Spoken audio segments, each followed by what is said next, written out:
Good afternoon, everyone.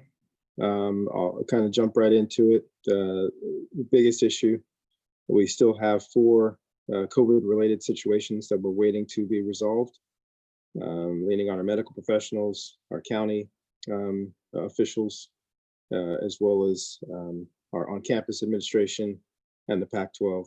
So I don't really have a comment on that. We'll see how all that gets resolved, whether or not those young people will be isolated or remain isolated or be able to work back. So that's not in our hands, but we'll work with whatever comes our way there. We did finish the game without Ricky Miezon and without Levani Damuni. Their situations right now are still up in the air. We'll probably have word for everybody sometime in the next couple of days if one or both is able to return.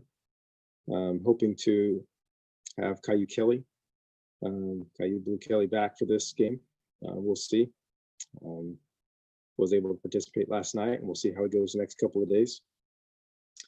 Some other bumps and bruises, which could affect who's available for the game, but no other determinations right now. Outside the 2 that I mentioned, Ricky and Levani, probably the 2 biggest issues right now. We'll see how everybody else is later in the week. As for the game, we're not satisfied playing a good team close. That's never been our goal. I know we had a difficult situation, but bottom line for us is we played okay. And I believe we can play a lot better. And that's kind of consensus from our coaches, consensus from our team.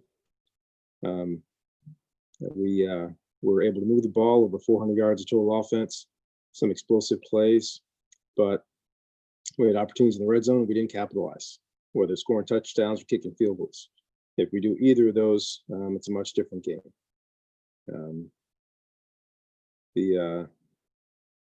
There were positives, obviously. Some individual positives, some positives that we all wanted to work on, getting turnovers on the defensive side and running the ball on the offensive side.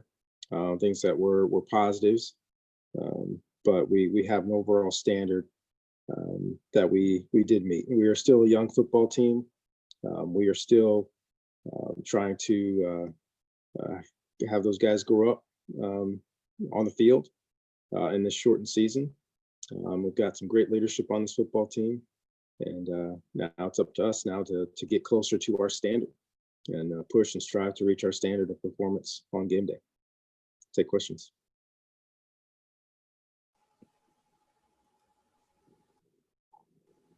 First question comes from Kyle Bonagura with ESPN.com. Hey, David, I got a question about how you guys deal with contact tracing and how to prevent it. It seems like at Cal, they designed protocols to avoid close contact over 15 continuous minutes. That's how their drills were developed going into the season. And the CDC guidelines currently say that contact tracing is 15 minutes over a 24-hour period, which is, my understanding is that was a recent change. So are your guys contact traced with the 24-hour definition, or is it the 15 continuous? Can you kind of elaborate how that is applied for you guys? Yeah, when that change was made to the 15 total minutes in a 24-hour period, it did change a lot of things that we did. Otherwise, we probably would have had more guys out for this game. But the way that we work in the weight room, the way that we are in the training room, the way that we are at practice really helped avoid more guys missing. We do not run the contact tracing. That is done through county officials and health experts. So all we know is the parameters that we have. We have so many people that have worked so hard to make sure that we keep our guys as distant as possible. When they're in there practicing, they practice, and when they're not practicing, try to keep them distant. When they're not in, put their masks on. When they go to train, sanitizing equipment, working in small groups, but at the same time still having some distance between guys in that small groups. That we do everything we can to adhere to that policy, which is once again why there were not as many high-risk contacts this past weekend. Do you remember when it changed from continuous to the 24-hour period and how that was communicated to you? It was in a day where I actually saw it. I saw it communicated out. Can't remember where, but I saw it on the internet somewhere. And then that same day, our operations staff mentioned it to me, and then actually had a conversation with Bernard Muir. It was one of those days we just happened to be talking about things, and he brought it up as well. Okay. So we learned it pretty much early on. Thank you. Next question is from Harold Gutman with Bay Area News Group. Hi, David. You mentioned, medical professionals, county officials, your administration. Can you kind of expand on it? Does each group kind of have their own standards for determining if a player is approved to play, or is it more like a communal decision, or does it, one group gives their approval and then it goes to the next group? And then also, kind of, is there a timeline for this based on like how many days out from a game? There is no timeline. This is professionals doing their jobs in order to keep our community safe. So I don't want to get into the inner workings. There's a lot of communication. There's constant communication, in particular from the medical professionals and the county. We'll just listen and wait for them to let us know what's going on, and the rest of us will prepare for Saturday.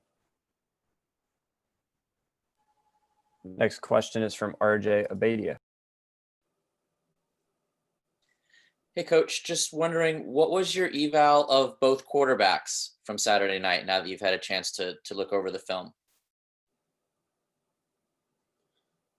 Starting with Jack West. I thought Jack played very well.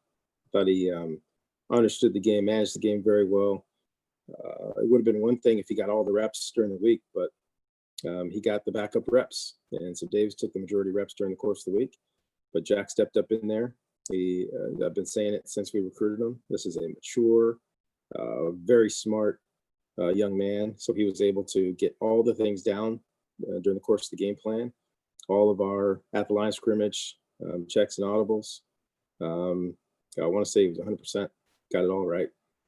Made some great throws. Made some big time throws. That throw down there to Simi Fehoko was a big time college football throw with guy in his face. The main throws that we missed, he had the ball deflected. And the balls that we missed were the throws that take some timing. We missed some deep balls. We missed some fade routes. We missed some jump balls. Both quarterbacks did.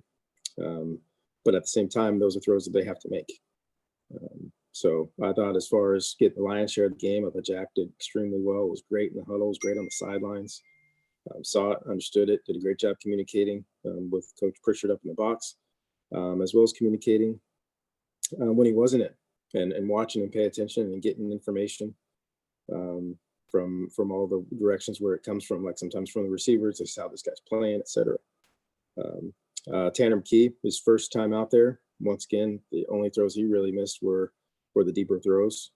We just got to give guys an opportunity to make plays when we do throw the ball down the field. But I thought he handled the running game very well. And it didn't look like a freshman out there. He stepped up and made a big time throw to Simi as well down the middle. And once again, flicked the wrist 40-something yards in the air without an issue to him. So we're very pleased with these two guys. And if Davis does not come back, I would anticipate seeing both of them perform again. Both guys will prepare to do so just in case. And just to follow up on Tanner, would he have played if Davis was available? It seemed like was there something specific for him that was already set for him to play on Saturday? No. So as you can imagine, we had been giving him a little bit of reps here and there. Yeah. Just to continue his he got a bunch of reps in training camp. But we were just giving him some plays here and there just to keep him involved and keep him learning. So he operated out there with bare minimum reps and performed very, very well.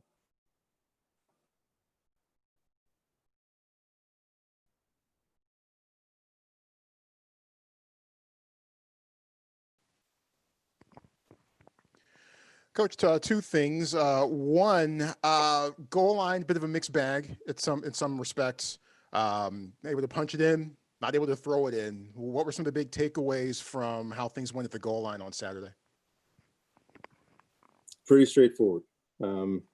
We missed opportunities. We've got a very good receiving core.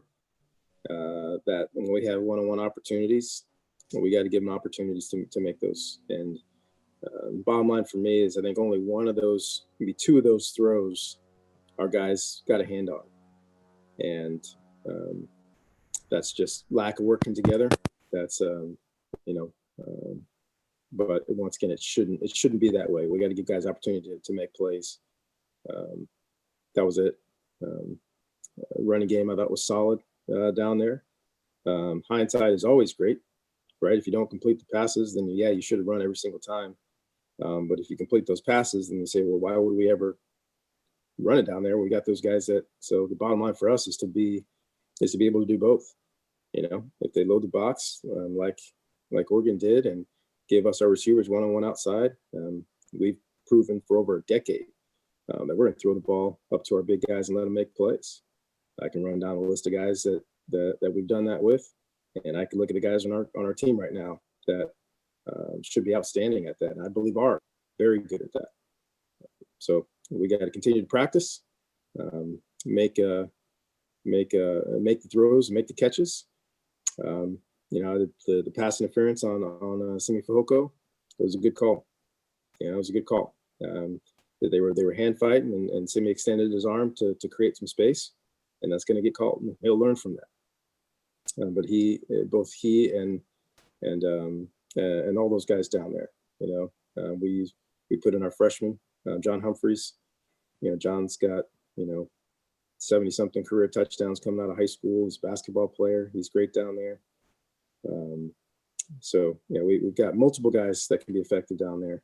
But yes, we will be balanced between run and pass, and we got to give guys those opportunities as well. And second thing here, your initial thoughts on Colorado coming off of an impressive win against UCLA last week. Yeah. I commend all of the head coaches around the country that were new hires that didn't have spring football and still were able to come out and put their team together. I think they were helped by having, both coordinators coming back, but still mixing the staff together and trying to work with your guys. I thought they came out and played great against UCLA. They've been one of the underrated teams in our conference for the last couple of years. They've lost some tight games. They've won some really good games too. Defensively, I think they do an outstanding job of mixing it up against you. They're really difficult to get off the field, to stay on the field on third down. Great blitz package, and offensively, they've got playmakers. So they played very well against UCLA. Next question is from Justin Guerrero at Colorado. Hey, Coach, kind of right on that note with respect to Colorado, as opposed to UCLA coming into Boulder this past weekend and going up against a quarterback and running back, both of whom were making their first career starts. Maybe it's fair to say the Bruins were at a bit of a disadvantage, just not really having any film to study on those guys. But you guys certainly do have that game film now. Just wondering your initial impressions of Sam Neuer, quarterback, and Jarek Broussard, running back at Colorado, and what you guys can do to kind of stop them. Yeah, they're good football players. And I did not talk to anybody on the UCLA staff, but usually, you go back and you look at least get some high school film because you don't really know much about these guys because they haven't played. We did that with the quarterback last week against Oregon. Not really having much game film to look at, just to look at his stature and his ability. But these guys are good football players. I thought top to bottom, I thought Colorado, they played with a lot of aggression. They played fast. They played physical. It didn't look like a game one for them. They created a ton of turnovers against UCLA. Got great field position, turned those things into points. They played the way that you're supposed to play. Play hard, play physical, create turnovers, and score in the red zone. And that's what they did. Next question comes from Jacob Rayburn. Hey, Coach.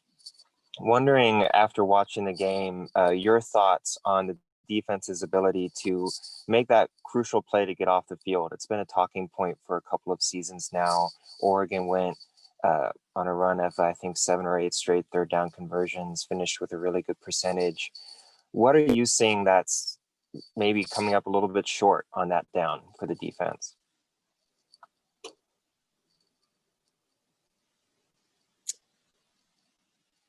The bottom line is we didn't play well enough. Now, they didn't make any drastic changes from the first half to the second half. And in the first half, we got off the field. There was a difficult call made against us at the end of the second quarter. I've had some communication with our people at the league office. The chop block on the defensive lineman, which I've never seen before. Without that call, if we can get off the field there, we go into halftime 7-7, and playing pretty well, I thought, on the defensive side. Second half, we didn't play as well. We missed some assignments, we missed a line, we missed some tackles, and against a good team, in particular coordinator that we knew and head coach that we know is going to be dedicated to the run. The bottom line is you've got to be consistent. You've got to be in your gaps, and you've got to make tackles. Because if you can't, then they're going to continue. So the second half, really for us, on the defensive side, boiled down to them running the ball right between the tackles and making some big plays down the field. The tough ones, of course, are when everybody's covered and the quarterback takes off and scrambles. Hey, those are tough. He's an athletic kid. That made some really nice plays. Outside of that was really fitting up against the run and being able to make some plays on the ball with the ball in the air. And a follow-up on the defense. A lot of guys saw time in the front seven, and I apologize if I missed this at the beginning. My audio wasn't plugged in at first. Was wondering about the availability of Toby Amura for this week. I would say Toby would be doubtful this week, if not necessarily out. Like I said, late in the week, I'll have a better idea of where a few guys stand, including some of those guys that missed last week, hoping to get back, and some of those guys that got banged up this week that we're hoping can get back in by Wednesday's practice. So Toby will be in that doubtful category for right now. And last thing, I know Gabe Reed got some practice time at inside backer last year, and I think also some reps and games at that spot when guys were going down. Do you expect the same this week from him in practice with the possibility of Miezon and Demooney being out? Yeah. And Gabe didn't practice last week where he was dressed last night and did some stuff last night. Gabe's a senior. Gabe's played a lot of football for us. He's got the ability to play multiple positions. So I would anticipate if he can go today, which is I'm still waiting to hear. If he can go today, he'll practice some inside as well. But he's ready to make that call wherever we need him. He knows the defense extremely well. But I would anticipate if he can go that he'll begin to practice on the inside this week. Next question comes from RJ Abadia.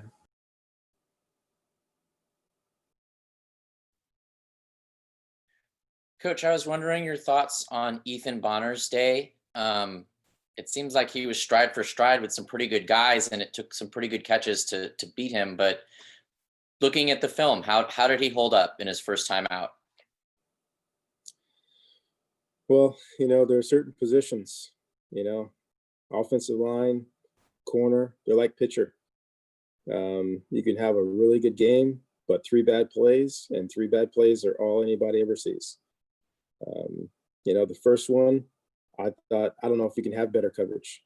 It was perfect coverage, and the guy made an unbelievable Sports Center highlight catch, a one-handed left-handed catch down the sideline.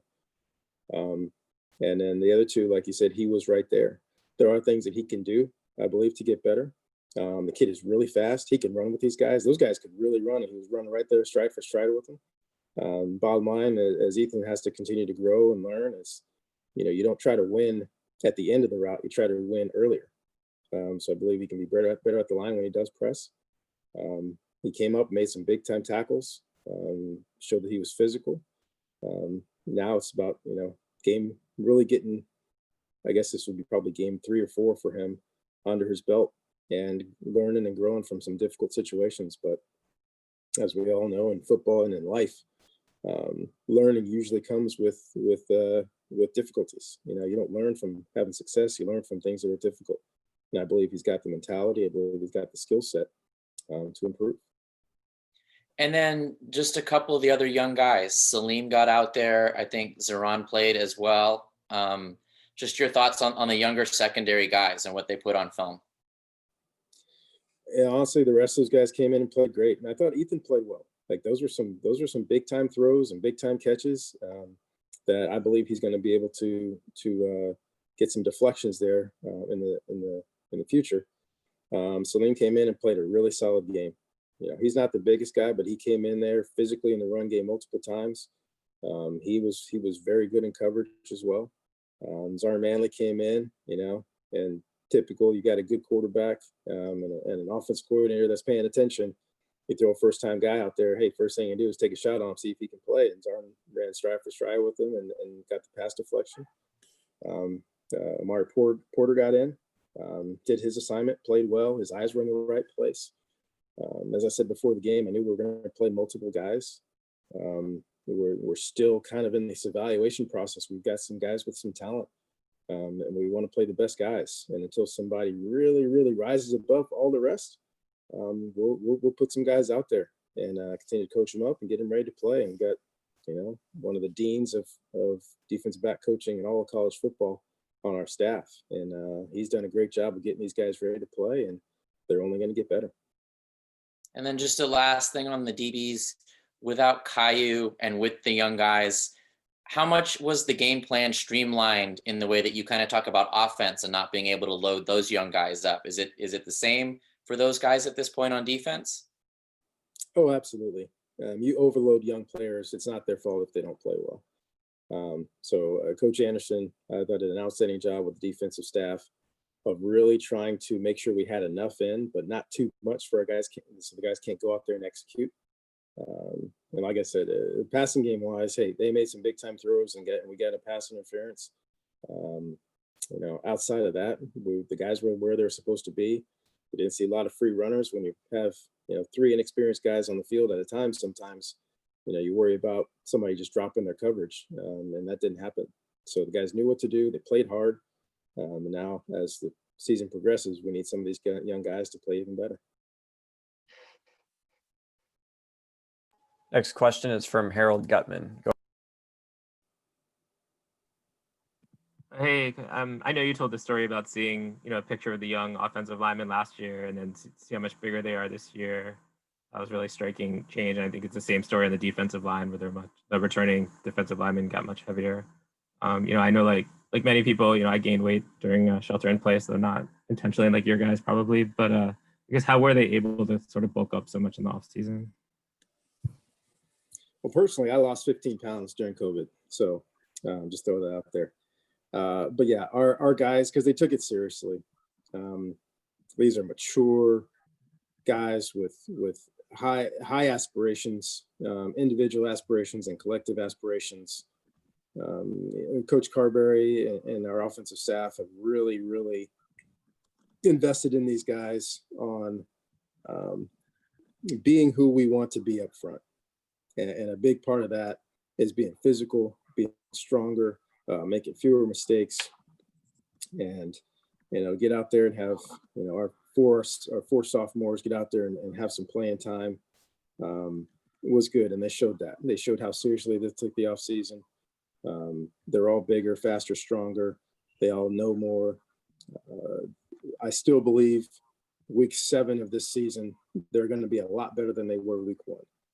We still made some mistakes. We still did some little things, but for the most part, against one of the better defensive fronts in our conference, our guys played well. They blocked well. No sacks, no hits on the quarterback. There was actually two hits on the quarterback, but they were as the ball was being let go, and 200 something yards rushing was impressive for that group. And like I said, we're at the middle point right now, right? We're nowhere close to ceiling for this group. So we're hoping to make another huge jump from week 1 to week 2, be even better, be even more physical, even move some more people. Like I said, towards long range over the next few years, really looking like, we're going to put a group together that's going to be one of the best offensive lines in America. So that's been our standard around here, and looks good for us getting on that path. Last question will be back to Justin Guerrero. Go ahead, Justin. Thanks. Coach, just one more question for you about Colorado's offense. Sam Neuer, the quarterback, Colorado ran over a dozen designed QB run plays against UCLA. And maybe just at a glance, you look at a guy like Sam Neuer, doesn't exactly pass the eye test in terms of who you might think would be a double threat quarterback. But is your defense preparing for him like he is a bona fide dual threat guy? And secondly, just how much extra discipline is required of your defense going up against a quarterback who is capable of hurting you with his legs? Well, we found that out this past weekend. The Oregon ran the quarterback a little bit more than we anticipated. We always know that's in part of everybody's game plan. It's been in our game plan, whether or not we've got a running quarterback or not. So it's something you have to account for in college football. We're constantly preparing for that. Oregon did a good job of scheming a couple things to get them on the edge, running a couple speed options. So you always anticipate the next team trying to do what the last team did. So we're preparing for that, as well as what Colorado put on film from last week against UCLA. So everybody in college football, you have to account for the quarterback as a runner. That's just part of being a coach in college football these days. All righty. Thanks, everyone, for joining. Appreciate the time, Coach Shaw. We will distribute audio and video shortly. Thank you all.